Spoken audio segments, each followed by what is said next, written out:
بسم اللہ الرحمن الرحیم۔ السلام علیکم ورحمۃ اللہ وبرکاتہ۔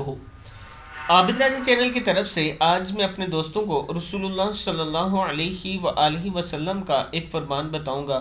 آپ دوستوں نے اس پر ضرور عمل کرنا ہے۔ رسول اللہ صلی اللہ علیہ وآلہ وسلم نے فرمایا کہ جو انسان کسی چڑیا یا اس سے بھی چھوٹے کسی جانور کو بے مقصد اور ناحق قتل کرتا ہے تو اللہ تعالیٰ بروز قیامت اس کے بارے میں باز پرس کرے گا۔